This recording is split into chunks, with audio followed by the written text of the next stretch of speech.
નમસ્કાર, આપનું હાર્દિક સ્વાગત છે એજ્યુકેશન ગુજરાત ચેનલમાં. આજે આપણે ધોરણ 7માના ગુજરાતી વિષયનું ચેપ્ટર 15મો દાદાજીનો પત્ર આ પાઠનું સ્વાધ્યાય પોથીનું સોલ્યુશન વિડીયો માધ્યમ શીખવાનું છે. ચેનલ પર નવા હોય ચેનલ સબસ્ક્રાઈબ કરો, વિડીયો ગમે લાઈક શેર કરી દેજો. પ્રશ્ન પહેલો, નીચેના દરેક પ્રશ્નના ઉત્તર માટે આપેલા વિકલ્પમાંથી સાચો વિકલ્પ શોધો. પહેલો પ્રશ્ન, દાદાજીના પૌત્રનું નામ શું છે? જવાબ છે ઓપ્શન બી, વિવેક. બીજો પ્રશ્ન, દાદાજીના પત્રથી વિવેક કરતાં વધુ નવાઈ કોણ અનુભવશે? તે જવાબ છે ઓપ્શન ડી, તેના મિત્રો. પ્રશ્ન ત્રીજો, પત્રમાં શાના કૌશલ્યનું મહત્વ છે? તે જવાબ છે ઓપ્શન એ, લખવાના. ચોથો પ્રશ્ન, પર્યટન અને પ્રવાસ થકી માણસ કેવો બને છે? તે જવાબ છે ઓપ્શન બી, ઉદાર દિલનો. પ્રશ્ન પાંચમો, હિમાલયનો પ્રવાસ પુસ્તકના લેખક કોણ છે? તે જવાબ છે ઓપ્શન બી, કાકા સાહેબ કાલેલકર.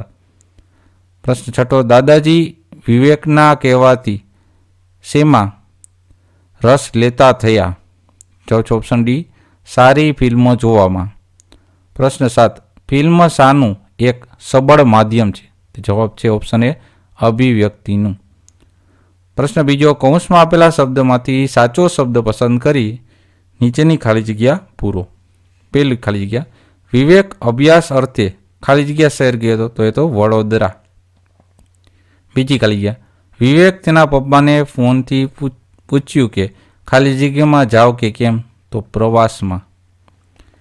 ત્રીજી ખાલી જગ્યા, પ્રવાસ અને પર્યટન આપણા ખાલી જગ્યામાં ઘણા જ મહત્વ છે, તો જીવન ઘડતરમાં.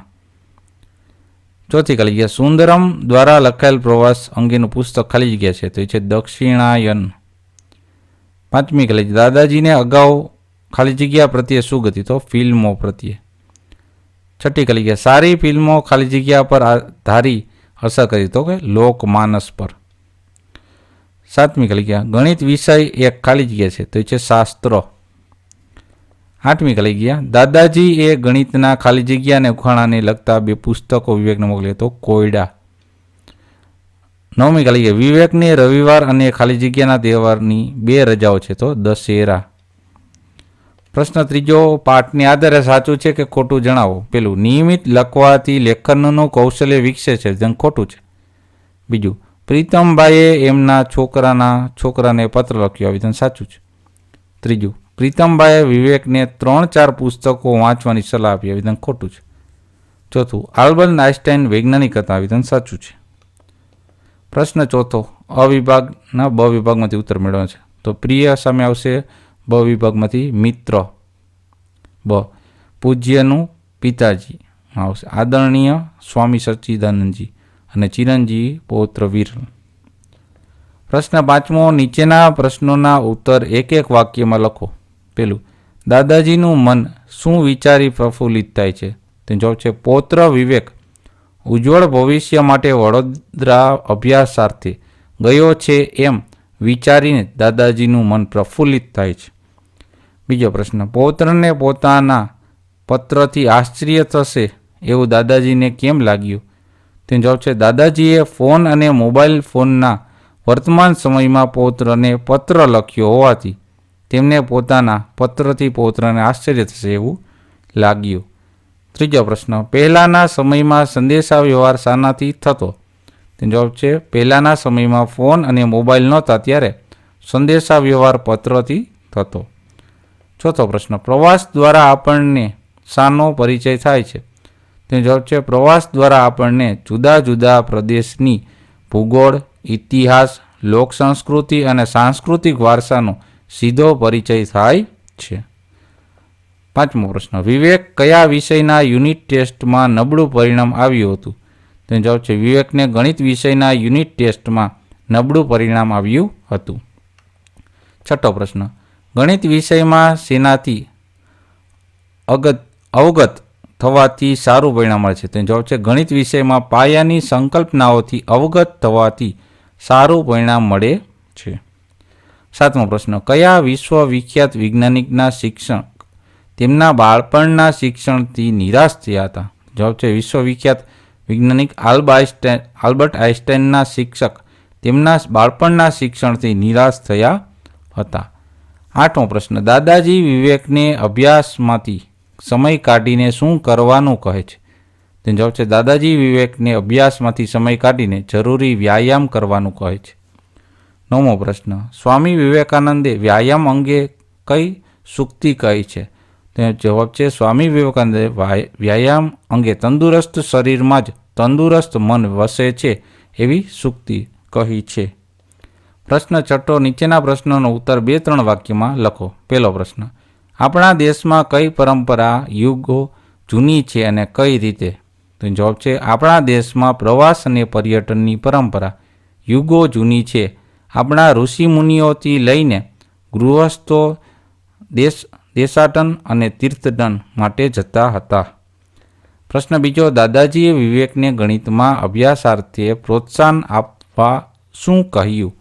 તેનો જવાબ છે દાદાજીને વિવેકને ગણિતમાં અભ્યાસાર્થે પ્રોત્સાહન આપવા કહ્યું કે ગણિત વિષય એક શાસ્ત્ર છે, એમાં વધારે સ્વાધ્યાય અભ્યાસની જરૂર છે. વળી ગણિત વિષયની પાયાની સંકલ્પનાઓથી અવગત થજે. મેં અનેક સફળ લોકોના જીવનચરિત્ર વાંચ્યા છે. એમના કંઈ બધા જ દરેક વિષયના પ્રવીણ નહોતા, એટલે કે બધામાં હોશિયાર નહોતા, પરંતુ તેઓ કોઈ પણ પરિસ્થિતિમાં નિરાશ થયા નહોતા. ત્રીજો પ્રશ્ન, વ્યાયામ અંગેના દાદાજીના વિચારો જણાવો. તે જવાબ છે દાદાજી તેમના પૌત્રને અભ્યાસમાંથી સમય કાઢીને જરૂરી વ્યાયામ કરવાનું કહે છે. તેઓ તેને સ્વામી વિવેકાનંદની સૂક્તિ તંદુરસ્ત શરીરમાં જ તંદુરસ્ત મન વસે છે કહીને તંદુરસ્ત શરીર માટે નિયમિત વ્યાયામ કરવાનું સૂચવે છે. પ્રશ્ન 7, નીચેના પ્રશ્નોના ઉત્તર 4-5 વાક્યમાં લખો. પહેલો પ્રશ્ન, પ્રવાસ પર્યટનનું મહત્વ દાદાજી કઈ રીતે વર્ણવે છે? તેનો જવાબ છે દાદાજીના મત મુજબ ખરા અર્થમાં પર્યટન અને પ્રવાસ થકી જ માણસ ઉદાર દિલનો બને છે. તેનાથી તેને જીવનના વાસ્તવિક અનુભવો મળે છે. પ્રવાસ દ્વારા જુદા જુદા પ્રદેશની ભૂગોળ, ઇતિહાસ તેમજ લોક સાંસ્કૃતિક સીધો પરિચય મળે છે. જે તે પ્રદેશના સાંસ્કૃતિક વારસાથી પણ આપણે પરિચિત બનીએ છીએ. આમ પ્રવાસ અને પર્યટન આપણા જીવન ઘડતરમાં ઘણા જ મહત્ત્વના છે. પ્રશ્ન બીજો, દાદાજીએ પત્રમાં વિવેકને પ્રવાસના પુસ્તકો વિશે શું લખ્યું? તેનો જવાબ છે દાદાજીએ વિવેકને પ્રવાસના પુસ્તકો વિશે લખ્યું કે આપણી ગુજરાતી ભાષામાં અને દેશની બીજી ભાષાઓમાં પ્રવાસને લગતા અસંખ્ય પુસ્તકો છે, પણ મને 2 પુસ્તકો યાદ છે. પહેલું કાકા સાહેબ કાલેલકરનું હિમાલયનો પ્રવાસ અને બીજું સુંદરમનું દક્ષિણાયન. એ દિવાળીની રજાઓમાં શક્ય બને તો પ્રવાસ અંગેના 2 પુસ્તક જરૂરથી વાંચજે. પ્રશ્ન 9, આપેલ ઉદાહરણ મુજબ આપેલ શબ્દનો વાક્યમાં પ્રયોગ કરો. માનવ અને માનવતા. તો માનવ એ ભગવાનની ઉત્તમ રચના છે. અને માનવતા માટે તો કે મારા પપ્પાના હૈયામાં માનવતાનું ઝરણું સદા વહે છે. બીજું સજ્જન અને સજ્જનતા. તો સજ્જનનું જોઈએ તો કે દિલીપભાઈ આખી સોસાયટીમાં સૌથી સજ્જન છે. અને સજ્જનતામાં દિલીપભાઈની સજ્જનતાની તોલે કોઈ ના આવી શકે. ત્રીજું દરિદ્ર અને દરિદ્રતા. તો સુદામા એક દરિદ્ર બ્રાહ્મણ હતા અને શ્રી કૃષ્ણએ સુદામાની દરિદ્રતા દૂર કરી હતી. પ્રશ્ન 10, શબ્દ અને તેનો અર્થ વાંચો. ઉદાહરણ મુજબ નવું વાક્ય બનાવો. તો સુવાસ અને સુરભી. ફૂલની સુવાસથી આખો બાગ મધમધતો હતો.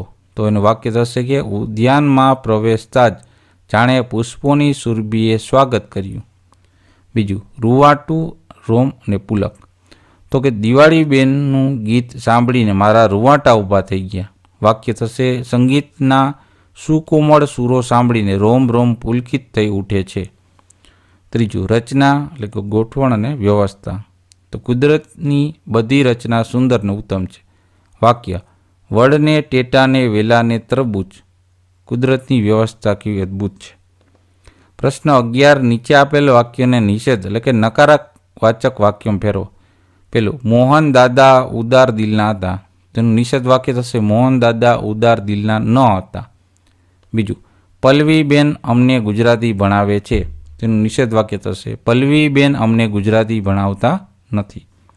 ત્રીજું મેઘના ચિત્ર દોરે છે. તેનું નિષેધ વાક્ય થશે મેઘના ચિત્ર દોરતી નથી. ચોથું, વિશાલ સાયકલ લઈને ગયો છે.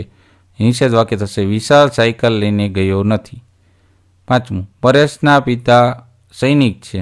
તો નિષેધ વાક્ય થશે પરેશના પિતા સૈનિક નથી.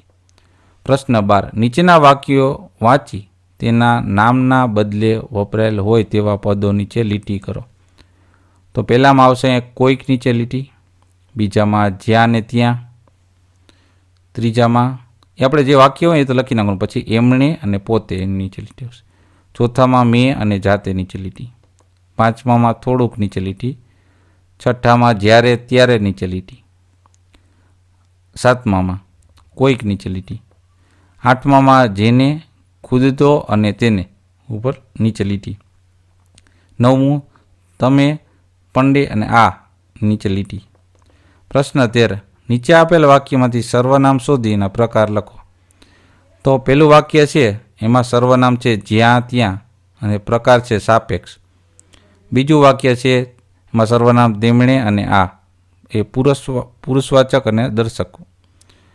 ત્રીજામાં છે અમુક તો અમુક એ સાપેક્ષ પ્રકારનું સર્વનામ છે. ચોથામાં છે થોડાક અને અનિશ્ચિત પ્રકારનું છે.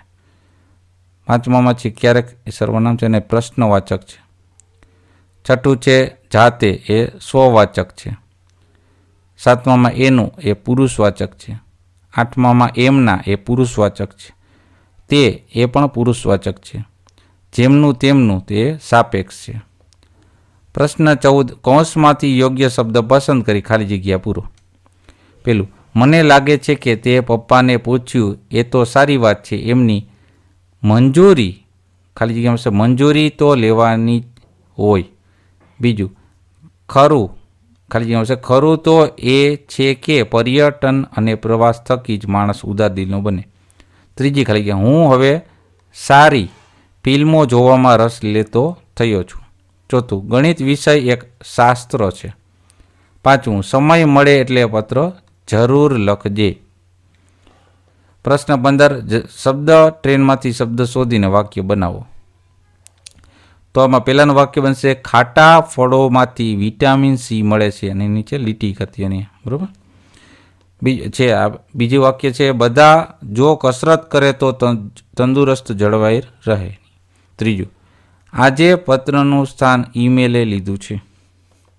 પ્રશ્ન 16, નીચેના શબ્દોની જોડણી સુધારીને લખો. તો આ રીતના લખાય જિલ્લો, ઉજ્જવળ, પ્રફુલ્લિત, મહત્વ, અનુકૂળતા, સંસ્કૃત, પરિચિત, ઉત્સુકતા, નિરાશા અને સુક્તિ. પ્રશ્ન 17, નીચેના શબ્દોના બે સમાન શબ્દ લખો. પેલું પરંપરા એટલે રિવાજ અને રૂઢિ, બીજું સુગ એટલે અણગમો અને ધૃણા, તોડામાર એટલે કે ધમધોકાર અથવા ઝપાટાબંધ, આશીષ એટલે દુઆ અથવા આશીર્વાદ, અવગત એટલે જ્ઞાત અથવા આવડેલું. પ્રશ્ન 18, ઉદાહરણને આધારે આપણે શબ્દોની વિરુદ્ધાર્થી શબ્દ લખવા છે. વાજબીનું ગેરવાજબી, ગેરલાભનું લાભ, જવાબદારનું બેજવાબદાર. પ્રશ્ન 19, નીચેના શબ્દોના વિરુદ્ધાર્થી શબ્દ લખો. તો વહાલુનું દવલું, હાજરીનું ગેરહાજરી, આનંદનું શોક, અનુકૂળનું પ્રતિકૂળ, મંજૂરીનું નામંજૂરી, પરિચિતનું અપરિચિત, સબળનું નિર્બળ, તંદુરસ્તનું ના તંદુરસ્ત, સ્મરણનું વિસ્મરણ અને આશાનું નિરાશા. પ્રશ્ન 20, નીચેના શબ્દ સમૂહ માટે એક શબ્દ લખો. પેલું જિંદગીનું વૃત્તાંત એટલે કે જીવન ચરિત્ર. બીજું, નવરાત્રિનો સમૂહ કહેવાય નવરાત્રિ. ત્રીજું, સંસ્કૃતિને લગતું સાંસ્કૃતિક. ચોથું, ઘણા કાળથી ચાલ્યો આવતો રિવાજ એટલે કે પરંપરા. પાંચમું, જુદા જુદા દેશમાં ફરવું તે દેશાટન. છઠ્ઠું, ઉત્તમ ઉક્તિ કે કથન સૂક્તિ કહેવાય. સાતમું, કર્કશ સંક્રાંતિથી મકર સંક્રાંતિ સુધીનો સમય એને કહેવાય દક્ષિણાયન. આઠમું, કોઈપણ વિષયનું તાત્વિક તેમજ વ્યવસ્થિત જ્ઞાન કહેવાય શાસ્ત્ર. તો આ પાઠના સ્વાધ્યાય પોથીના સોલ્યુશન જોતા રહો. એજ્યુકેશન ગુજરાત ચેનલ શીખતા રહો. Thank you. આભાર.